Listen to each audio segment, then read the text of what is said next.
Hey, this is Ryan of Happy Healthy Vegan.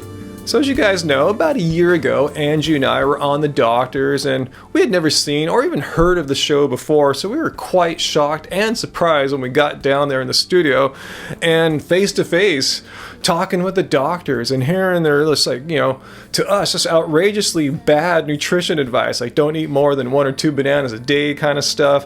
Anyway, I feel I need to pay it back to them. So this roughly our 1-year anniversary, I want to respond to the doctors, particularly to Travis Stork's obsession with protein. As you may or may not know from prior response videos I made, Dr. Stork and all his doctor friends seem to be obsessed with eating protein as a way to lose weight. I mean, already though, the United States is one of the most highest protein eating nations on the planet in the history of the earth.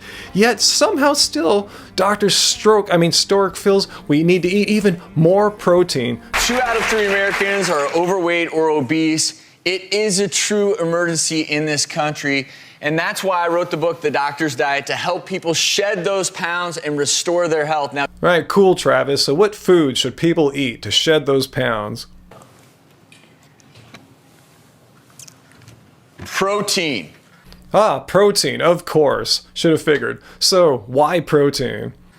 Protein should be a part of every single meal you eat.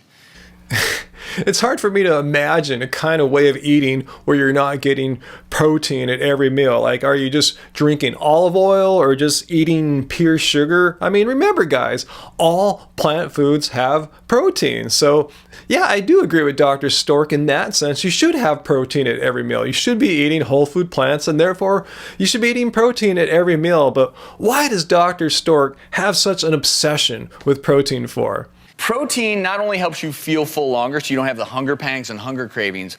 Hunger cravings. Since when is the need to eat food when you feel hungry a bad thing? It's been working out pretty well for a couple million years so far. Protein for breakfast is actually, studies show that it is going to decrease the cravings throughout the day. So you're not as hungry for lunch and dinner if you start the day with an egg. And what's this deal with having an egg or eggs to start your day off because they've got protein and keep the hunger away? Is that really a good idea? As I've showed you guys in prior vlogs here, I start off most of my days with a big fruit smoothie. I'm talking like 10 bananas, some berries, and I mix in a little bit of coconut water and almond milk, often some ice cubes too when it's warm. So is there any protein in it? Heck yeah, about 16 grams. So what about eggs? Well, to get the same amount of protein that I got in my smoothie, you'd need to eat around 3 medium-sized eggs, 3 eggs. But when you look at it, that's barely 200 calories in those 3 eggs compared to my 1,300 calories. So I wonder, who's going to feel fuller and avoid the dreaded hunger pangs throughout the day? And notice who's getting way more vitamins A and C, not to mention calcium and iron. That would be me, by a long shot.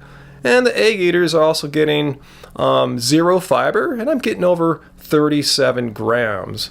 So my big question for Dr. Stork is, why would I even want to trick my body through protein eating so I would eat less food and therefore have fewer nutrients such as like vitamins and minerals and antioxidants and fiber? Why would I want to do that for?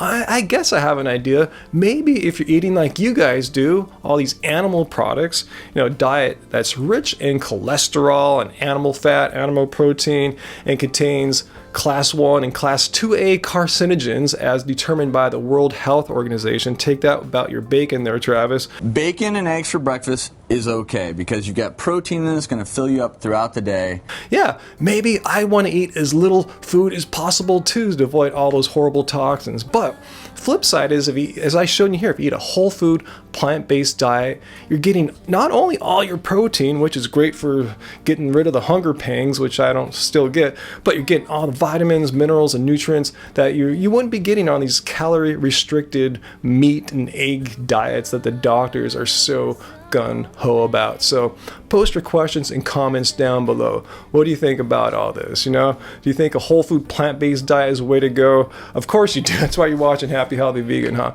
So let us know and share your experiences down below. If you got something out of this video, hit like, especially if you like these doctor exposés, as I sure enjoy doing, and subscribe to get more from me and Angie here at Happy Healthy Vegan. So until next time, guys, don't be like the doctors, man. Don't keep it proteined, keep it carb, baby, keep it carb.